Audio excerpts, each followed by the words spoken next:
Você acha justo que um homem que trabalhou durante 12 horas num determinado serviço, que no fim da sua jornada de trabalho, ele receba o mesmo pagamento que outro homem que na mesma função trabalhou apenas durante 1 hora?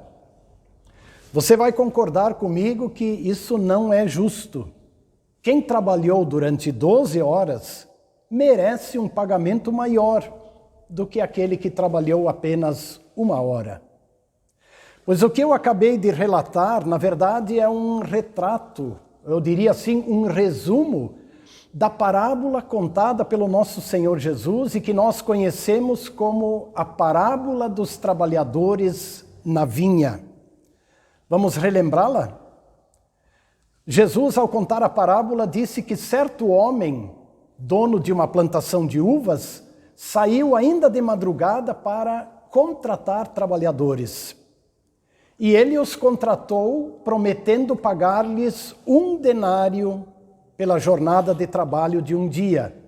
O denário era uma moeda usual entre o povo de Israel e é o que um trabalhador recebia normalmente pelo trabalho de um dia. Lembrando ainda que a jornada de trabalho entre o povo de Israel começava às 6 horas da manhã e ia até às 6 horas da tarde. Depois de contratar estes primeiros que começaram a trabalhar às 6 horas, o dono da plantação saiu mais 4 vezes para contratar outros trabalhadores. Às 9 horas da manhã, perto do meio-dia, às 3 horas da tarde e às 5 horas da tarde. E o dono da plantação assegurou a todos que ele lhes pagaria o que é justo. No fim do dia, pediu ao seu administrador para que fizesse o pagamento, mas que começasse por aqueles que foram contratados às 5 horas da tarde. Para surpresa de todos, eles receberam 1 denário. Quando chegou a vez daqueles que começaram a trabalhar, ainda de madrugada, pensaram que receberiam uma recompensa maior, um salário maior. Contudo, receberam também 1 denário, conforme havia sido combinado. E então começou a se instalar a reclamação. Começou a se instalar a inveja. Como assim? Nós trabalhamos de sol a sol durante 12 horas, e estes apenas durante 1 hora trabalharam, e tu os igualas a nós, que trabalhamos o dia todo? Pois foi nesse momento que o dono da plantação se dirigiu a eles e lhes perguntou: será que não me é lícito fazer o que eu quero com o que é meu? Será que eu não posso agir com o que é meu do jeito que eu quero? Ou será que vocês ficaram com inveja porque eu sou bom? Irmãs e irmãos, a parábola contada por Jesus nos mostra que no reino dos céus as coisas são diferentes. Os valores são outros. E quando eu falo em reino dos céus, ou também em reino de Deus, eu não estou me referindo a um reino terreno, a um governo de Deus aqui no mundo, a um reino político, mas eu me refiro ao governo de Deus na vida das pessoas, através da sua palavra, através do seu evangelho. E então, irmãos e irmãs, os valores terrenos nem sempre servem para entendermos o amor de Deus e a maneira de Deus agir. Os valores terrenos, as referências terrenas, nem sempre servem.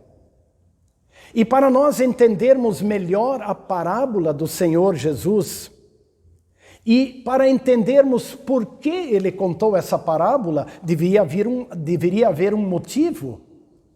Então, para entender isso, precisamos ver o que aconteceu antes e o que motivou Jesus a contar esta parábola. Está no capítulo 19 do Evangelho de Mateus. Um jovem muito rico dirigiu-se a Jesus com a pergunta: Senhor, O que devo fazer de bom para herdar a vida eterna? E Jesus, entre outras coisas, lhe disse: cumpre os mandamentos de Deus. E ele, todo pretensioso e orgulhoso, disse: Senhor, isso eu já tenho feito desde a minha infância. Que mais me falta? O que me falta ainda para eu herdar o reino dos céus? E aí Jesus lhe disse: bom, vende todos os teus bens, distribui o dinheiro entre os pobres e depois vem e segue-me. Pois foi nesse momento que o homem se retirou. Ele era dono de muitas propriedades, ele era muito rico. E aí Jesus se dirigiu aos discípulos e lhes disse: um rico dificilmente entrará no reino dos céus. Os discípulos estranharam isso. E Jesus, notando a estranheza deles, explicou: filhos, como é difícil entrar no reino dos céus. Não importa se alguém é rico ou se é pobre, mas como é difícil alguém entrar no reino dos céus. E então completou: para os seres humanos isto é impossível, mas para Deus tudo é possível. Aí o discípulo Pedro se adiantou, chegou perto de Jesus e disse: Senhor, nós estamos deixando tudo para te seguir. O que vai ser de nós? É como se Pedro perguntasse: Senhor, repara bem, nós estamos deixando tudo, estamos te seguindo. O que nós vamos receber? Qual é a nossa recompensa? Pois foi exatamente neste momento que Jesus contou a parábola. E ao contá-la, Jesus deixou bem claro que os méritos humanos não têm valor quando se trata do reino de Deus ou do reino dos céus. Aqui na terra, sim, nossos trabalhos e esforços merecem recompensa. Aqui no mundo, sim, nós fazemos por merecer. Nós trabalhamos, nos dedicamos e isso tem uma recompensa.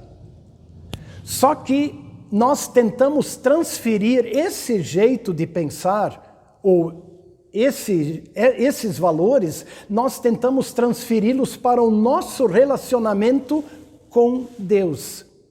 E aí não funciona. O raciocínio humano é mais ou menos o seguinte: se eu sou uma pessoa boa, se eu faço o bem, então Deus me aceita e vai me recompensar. Mas se eu sou uma pessoa má, que só faz o mal, então Deus vai me rejeitar e me castigar. Esse é o pensamento humano. Entre nós está muito presente aquele pensamento de que se eu sou uma pessoa boa, se eu faço o bem, se eu me empenho por cumprir os mandamentos de Deus, se eu dedico minha vida ao reino de Deus, então eu estou numa melhor condição do que aquele que passa toda a sua vida sem se importar com o reino de Deus, sem se importar com os mandamentos de Deus, mas vive a vida de modo egoísta e só lá no fim da vida se arrepende e é salvo. Então nós achamos que estamos numa posição melhor. Lembram do fariseu e do publicano? Esse foi o pensamento do fariseu que chega diante do altar de Deus e diz: muito obrigado, Senhor, porque eu sou melhor do que este. Só que o exemplo do malfeitor na cruz derruba este pensamento humano. Ele que passou sua vida fazendo o mal, sendo um malfeitor, mas que no último instante da vida conheceu Jesus, se arrependeu, ele ouviu o convite: entra, ou hoje mesmo estarás comigo no paraíso. O mesmo paraíso que vão herdar aqueles que dedicaram toda a sua vida ao serviço no reino de Deus. Muito bem, vamos então considerar algumas reflexões a partir desta parábola de Jesus. reflexões úteis para a nossa vida e caminhada como filhos de Deus. Em primeiro lugar, precisamos sempre de novo lembrar que nós fazemos parte do reino de Deus porque Deus nos chamou, Deus nos buscou. Nós não tínhamos condições de entrar, isso é impossível para os homens, diz Jesus, mas Deus nos buscou pela sua palavra e pelo batismo. E a Escritura Sagrada confirma isto. Eu cito apenas o que Paulo escreveu aos Efésios, capítulo 2. Deus vos deu vida quando vocês estavam mortos em vossos delitos e pecados. Ou ainda, pela graça sois salvos mediante a fé. Isto não vem de vós. Isso é presente de Deus. Não é resultado do vosso esforço, das vossas obras. Não é mérito vosso. É presente de Deus. E Jesus mostrou isso na parábola quando disse que foi o dono da plantação que foi chamar trabalhadores. Não foram eles que se dirigiram ao dono da plantação. Ele os procurou e os buscou. É graça. Fazer parte do reino de Deus é graça, não é mérito humano.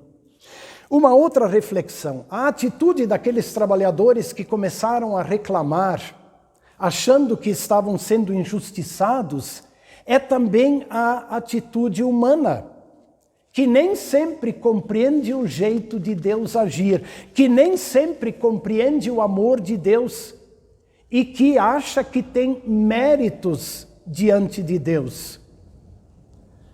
E até muitas vezes acha que Deus não é justo no seu agir. Será que o ser humano poderia dizer que Deus não é justo? Será que algum ser humano poderia apresentar méritos diante de Deus? Obras que pudessem contar para a sua salvação? Pense bem. Mais uma reflexão. A parábola contada por Jesus nos mostra que é uma bênção, é graça e privilégio ser chamado para dentro do reino de Deus. É obra de Deus. Mas a parábola também nos mostra que, igualmente, trabalhar e servir a Deus é privilégio, é graça, é bênção. Não é para merecer alguma coisa. Mas trabalhar e servir no reino de Deus já é uma resposta porque Deus nos chamou, Deus nos convidou, Deus nos trouxe para dentro do seu reino. E quando nós compreendemos isso, a nossa vida como filhos de Deus neste mundo ganha um sentido e um significado. Então nós vamos agir não para merecer algo de Deus, mas nós vamos agir, trabalhar e servir porque Deus nos chamou em sua graça e misericórdia. Por isso, em conclusão, quero destacar algumas coisas importantes. O cristão, por exemplo, presta culto a Deus não para agradar a Deus e merecer alguma coisa dele, mas o cristão presta culto a Deus porque Deus o acolheu e o chamou. Isso dá significado ao culto cristão. Ninguém precisa insistir com um cristão para que ele preste culto a Deus. Mas quando ele compreende a graça e o privilégio de ser e viver como filho de Deus, ele quer prestar culto a Deus. A mesma coisa nós poderíamos dizer em relação às nossas ofertas a Deus. Ofertas de todos os tipos, mas também ofertas em dinheiro. No nosso tempo, ouve-se muito, especialmente em programas de televisão, de que quanto mais você oferta a Deus entregando na igreja, mais Deus vai te abençoar. É quase que um toma lá, dá cá. Só que no reino de Deus não há barganha. Deus não nos abençoa porque nós lhe trazemos ofertas. Deus nos abençoa porque Ele nos ama, porque Ele é gracioso, e nós trazemos ofertas ou levamos ofertas a Deus, não para merecer algo de Deus, mas sim para responder ao seu amor. E é maravilhoso quando a gente vê o povo de Deus trazendo ofertas, para o trabalho do reino de Deus, mas também para ajudar aquele que tem mais necessidade. E com alegria vemos neste tempo de pandemia, quando muitos perdem seus trabalhos, outros irmãos privilegiados trazem ofertas para repartir com aqueles que estão em maiores dificuldades. Essa é a atitude daqueles que foram chamados para dentro do reino de Deus. Trabalhar no reino de Deus, servir no reino de Deus, não se refere apenas àqueles trabalhos que nós fazemos diretamente dentro da igreja em torno do culto. Às vezes a gente tem essa visão errada de que trabalho ou serviço a Deus é o que está ligado com o culto público no templo. Não, pelo contrário. O servir no reino de Deus acontece lá onde Deus nos colocou. Quer seja no nosso lar, quer seja no nosso trabalho, no nosso ofício, na nossa vocação. Lá nós estamos a serviço do reino de Deus. Lá nós somos os trabalhadores na vinha. E também compreender isto é importante para trabalharmos com amor e alegria lá onde Deus nos colocou. E eu quero concluir com uma afirmação do apóstolo Paulo. É de Filipenses capítulo 1. O apóstolo Paulo, diante das dificuldades e das lutas da vida, ele disse assim: para mim, morrer é lucro. Se Deus me levasse, me chamasse agora para a glória eterna, eu estaria no lucro. No entanto, ele disse, por causa de vocês, me é necessário permanecer aqui. Essa é a visão do cristão. Por que eu estou no mundo? Por que eu estou aqui como filho de Deus? É para servir, é para trabalhar. Eu já faço parte do reino de Deus, mas tenho aqui o privilégio de continuar servindo. Se Deus lhe deixa aqui neste mundo, é para que você continue trabalhando e servindo na sua vinha, no seu reino, trabalhando lá onde Ele te colocou. Que você possa continuar fazendo isto com alegria e com gratidão a Deus. Amém.